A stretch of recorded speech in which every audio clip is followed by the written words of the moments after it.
Good afternoon, friends. May I take this opportunity to thank the outgoing council and most importantly, my classmate and very good friend, Sir Charles Kajama. When Sir Charles tells you he will support you, he means what he says. Chairman Eric Theuri, you will get a lot of support from Sir Charles. He's a man I've known for about 20 years. And speaking of that, let me remind you of what John F. Kennedy said after the defeat in, we call it in Spanish, Playa Rio, the Bay of Pigs.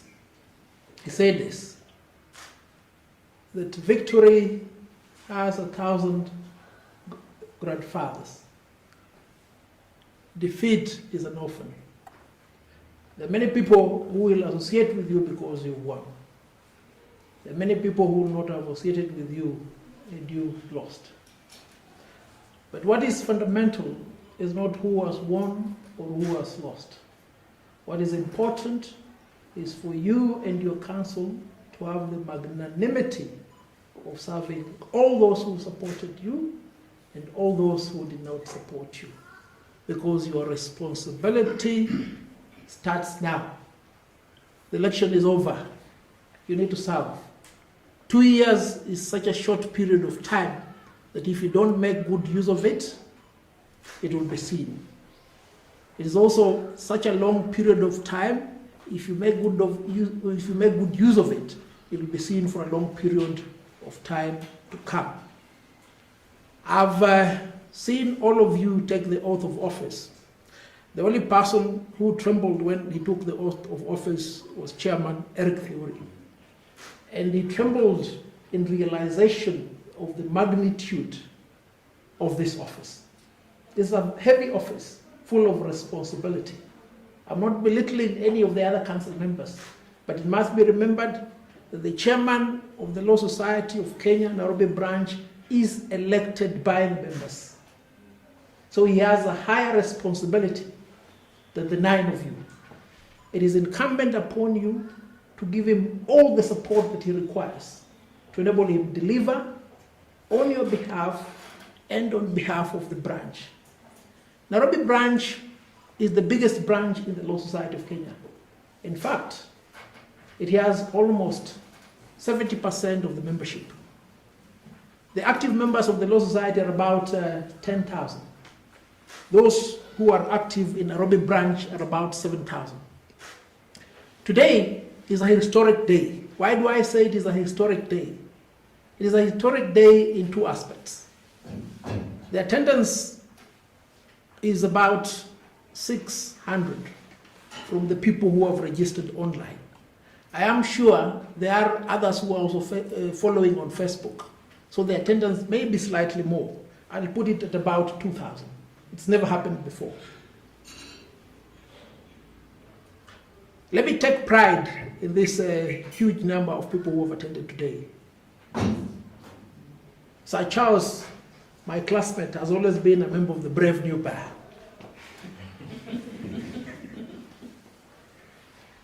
Chairman Eric Theuri has always been a member of the Brave New Bar.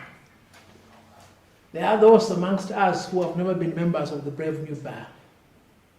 We welcome you to the Brave New Bar. The Brave New Bar will now serve at the national level and at the branch level. We want your criticism. We want your evaluation. But we don't want sabotage. It is very important that we work together to ensure that we live up to the oath of office that you've taken today, to uphold the rule of law and administration of justice. And this is a Herculean task for which there will be many challenges ahead of you. In early deliberations, a member asked us to deal with the issue of police brutality. Another asked us to deal with the issue of the opening of courts. Another asked us to deal with the issue of obedience of court orders. One also asked us to deal with the issue of the essential service provider.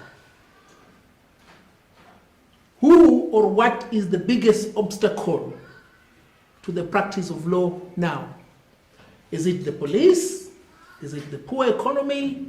Is it corruption? Or is it something else? If you interrogate this issue further, you will come to the realization that the biggest threat to the practice of law right now is lawyers. Not lawyers amongst us, but lawyers in other fields that are affiliated to us. Lawyers in the state law office, lawyers in the office of the Director of Public Prosecution, lawyers who work in the executive, lawyers who have become judges and magistrates. I want to remind our friends in the list that I have enumerated that you are members of the Law Society. We value you so much. We get disappointed time without number when you have an opportunity of taking care of the interest of fellow lawyers, the interest of the public, the demand to uphold the rule of law and the administration of justice, and you waver in doing that. It will surprise you to note that there are those amongst the list that I've set out who even sit on a daily basis to scheme and plan on how to make the work of lawyers difficult, on how to make the work of the leadership of the Law Society difficult. And I speak because I know you are listening. It is your responsibility to advise the executive properly.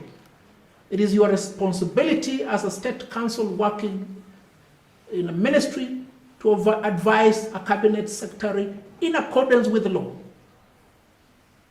It is not incumbent upon you to sit in strategic meetings and to plan how to harm the operations of the leadership of the Law Society, how to impair the practice of private practitioners. It is wrong. And let me remind you of what Feroz Narji, senior counsel, once said. Tyranny is so unoriginal. He proceeds to say further that the atrocities that were meted on the people of Kenya in the 70s, in the 60s, in the 80s and the 90s will happen again. They are happening now. You are experiencing them. And it's for that reason, therefore, that you need to be steadfast. You'll need to be vigilant. You'll need to make a choice whether to tread in harm's way and perform your role as a leader of a premium bar. On my part, I will tell you that I've gone through this time without number. I've experienced it. They'll try to infiltrate your leadership, Chairman Theuri. The people you trust most will end up betraying you. But do not despair, because in a number of every 12 people, there is one Judas Iscariot. Those are not my words. Those are the words of Dr. Gibson Kamau Kuria, Senior Counsel. But perhaps you may be fortunate. The total number of your counsel is 10. So you may not have a traitor. But even if there is, accommodate them. Ensure that they help you in delivering on behalf of the Law Society of Kenya, Nairobi branch. We have, as the national office, set up certain projects to enable you as practitioners enjoy the maximum benefits under Section 4 of the Law Society of Kenya Act. What have we done? During this pandemic period, we went to court and obtained an order that designated advocates as essential service providers. For you to benefit from this facility and service, you need to be active in the list of members of the Law Society of Kenya. And to facilitate that, we have ensured that we have webinars online, which will enable you advance your knowledge and also get the points to apply and qualify for a practicing certificate. May I therefore encourage you to take these opportunities and ensure that you are compliant. Yes, the economy is bad, but do not lose hope. It will be better.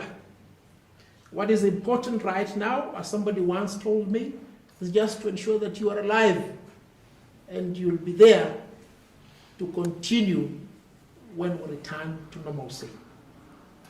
But if you fall into a lull, if you don't have a practicing certificate, if you don't have an essential service provider card, you will not be able to move from one point to another. You will not be able to deliver legal services. You will not be able to make an income. You will not be able to participate in the development of the rule of law and the administration of justice. It has been very difficult for most of us to practice law because the courts were closed. We've had several discussions with the judiciary to ensure that even as we deal with the interim problem through the online platform, we have a digital registry that will benefit the public and the practitioners for a long period of time to go. We have experienced several hurdles in this exercise, and we will always call upon you as members to come out in defense of what your leaders are doing, because the responsibility that these 10 have taken is a heavy responsibility. They're not paid a salary. They are volunteered to serve. You are entitled to evaluate their performance. You are entitled to critique what they're doing. But always remember that leadership is a calling. No one takes the responsibility of sitting here unless he has or she has a calling. 10 people you see in front of you have a calling. The people you see this side have a calling. Assist them to do that. Friends, the many who have said they will help you, they didn't help you before. Be careful in the manner in which they want to help you. And Mr. Eric Theuri, remember, the ultimate responsibility rests with you. You are the spokesperson of the branch. You are the coxswain of this board. You will always get the best support from your council members if you provide the best of the direction needed for your journey.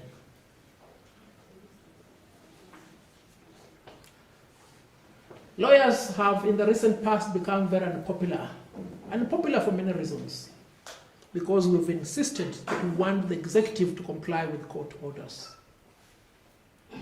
We have besieged the executive to swear in the 41 judges who are recommended for appointment by the Judicial Service Commission.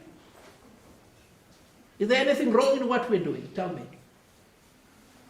If the Act says the responsibility of the Law Society of Kenya is to uphold the rule of law and the administration of justice, where's the flaw when we demand that court orders be obeyed? Where's the transgression when we beseech the executive to swear in the 41 judges? And we must speak with unison on these issues. Because if they target Charles, if they target me, if they target my vice president, or they target Chairman Eric Theuri because we're speaking on your behalf, they're targeting all of us. And I'm not speaking in the realm of conjecture. We have seen them target many of us. We have seen them kill our colleagues, the government, because a policeman is an officer of the government. So always know that there's danger lurking in all the areas of our performance. But you need not fear, because you've been given a responsibility, first by God and second by the people. The people will protect you. God will protect you as much as He will protect me. Going forward, we look towards having a conducive working environment with the judiciary, where they will accept criticism and evaluation, because it is our responsibility to hold the judiciary accountable. And by same measure, it is our responsibility to defend the independence of the judiciary. That is very fundamental, because always remember that a judge or a magistrate is first a lawyer before he or she becomes a judicial officer. It is our responsibility to protect them. In the recent past, you've seen magistrates have been arrested, judges have been arrested. Why? We'll often be told it's in the pursuit of the war against corruption. But when you interrogate the issues deeply, you realize it's a weaponized mechanism to control the judiciary. No wonder, therefore, when the executive order was issued a few days before, the Chief Justice came out to state the position as provided for in the Constitution. I also came out to state the position. You saw the position that was taken by the Attorney General. What did he say? That the Chief Justice has misunderstood the purport of the executive order. Let me remind the Attorney General that he has three hats. One, an advocate of the High Court of Kenya. Two, a judge of the Court of Appeal. Three, the Attorney General of the Republic of Kenya. The office of the Attorney General is an independent office within the Constitution. That independence demands that the Attorney General, though the legal advisor to the President of the Republic of Kenya and the government, must give good advice. And I say this with a lot of authority, because those who came before me have always told me this: your responsibility as an advocate is to give advice. The obligation of the client is to instruct. If it is manifest from what you've seen as the conduct of the Attorney General that he has given good advice, but the advice has been disregarded, we'll come to his defense. But if the Attorney General misadvises the executive, and in particular the President, then it is our obligation to ensure that we hold him accountable. This we must do. There's been a clamor for constitutional change in Kenya. It has been said that we have a constitutional moment. Is it a constitutional moment? Have you felt the heartbeat of the need to change the Constitution? What is the problem with the Constitution? Is it an issue of implementation, or is it an issue of reform? How have we dealt with this issue before? Was reform not preceded with a constitutional review process to check and ascertain the pitfalls, if any, in the Constitution? Was it not succeeded with a conference where views of Kenyans were taken on a representative capacity?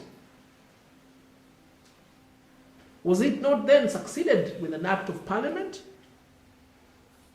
before being taken to the referendum? Friends, these are fundamental issues that you must handle as advocates. Do not expect anybody else to handle them. And you'll not be the first ones to deal with these issues. Those who have come before you dealt with these issues in environments more perilous than the prevailing one. You remember at one point in time, during the clamor for multi-party democracy, the then chair of the Law Society, Paul Mwite, fell into the danger of being jailed. Why? Because the Law Society took a position insofar as the constitutional process then was concerned. But right now, they don't want you to speak. Why do they not want you to speak? Because they know if you speak, you will give direction to the people of Kenya as to what is important. And let me remind you, friends, last year at the annual conference in August at the Pride Inn Hotel, this issue was discussed by the membership. And whereas nowadays we don't have resolutions at the annual conference, the unanimity of thought and ideas was this, that the problem that bedevils administration in Kenya is not one of reform, it's one of implementation. And there is no solitude insofar as this issue is concerned. If you read The Elephant this morning, Professor Yash Palgai has put his opinion on this matter. Senior Abdikadir has given his opinion on this matter. Of course, many people will not want to speak. You remember that famous line that, my lord, I appear for the applicant. I seek a conservatory order against the direction of the Cabinet Secretary Interior. My lord, my client supports BBI. It's not a joke. Well, if it's a joke, it's a very serious joke. Because it has become the norm today that if you contradict what the administration has in mind, even if you're right, then you must be targeted. I want us to be targeted. We will not be the first ones to be targeted. Because if you're not targeted, it means you're not performing your duty. On my part, at the national level, I promised to perform my duty. And when I ran for office, I told you, vote me in. Not because you like me. I have a very ugly face. Vote me because you know I'll be prepared to do that which is right at the correct point in time. Of course, there are those in our midst who are still feeling like orphans. I encourage you not to feel like orphans. We are all one society.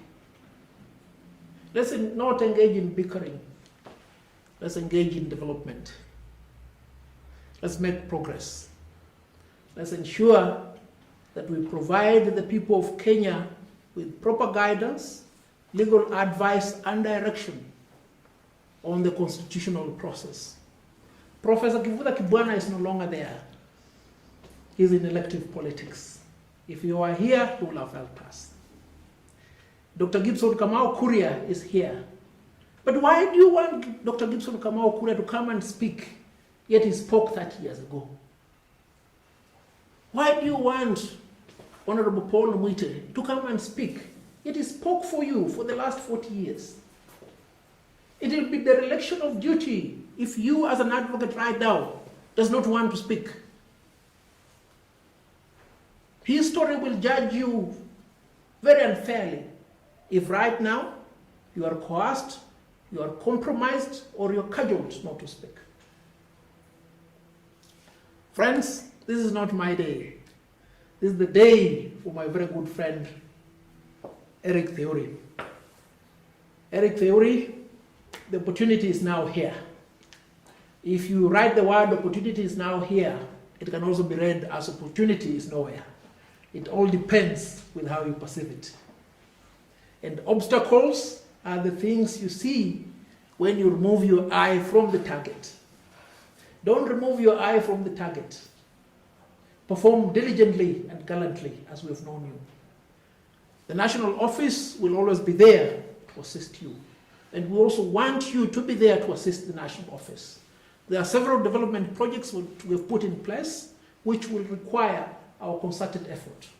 One of these projects, which is very fundamental to us, is to develop Gitanga Road. I want us to develop Gitanga Road within our lifetime. Do you know when the property on Mombasa Road was acquired? It was acquired during the tenure of retired Court of Appeal Justice GBM Kariuki as chairperson. It was in the 80s. How many here were born in 1985? Only Charles, you were born in, right? I think you were born in 1977. we were born in the same year. So the only only two people in this gathering who were born in 1985. No, there are a few more. Or they refuse to raise their hands. They are there. The ladies don't like raising their Well, the fact that you are born again does not mean you're not born before. So the property has not been developed for all this period of time. We need to make a decision. How best do we deal with these two properties? And because Nairobi branch is the branch that is the headquarters of the Law Society of Kenya, we depend upon you substantially. I do not propose this time to come and tax the members to enable us develop this property. I want us to look for ways in which we can look and find money. Even if we'll have Sir Charles buy a floor, even if we'll have somebody buy a seat, a window, let's do it. Let's do it within our time. Let's leave a mark. I don't know whether the President of the Republic of Kenya has set aside the curfew. If he has set aside the curfew, I invite you for dinner at a place where we'll choose. If he hasn't, we'll wait until such a time as we'll be able to gather and have a meal together and have a drink. God bless you, friends. God bless the Law Society of Kenya. God bless the Nairobi branch. May you prosper in the next 2 years and many more years to come. Thank you so much.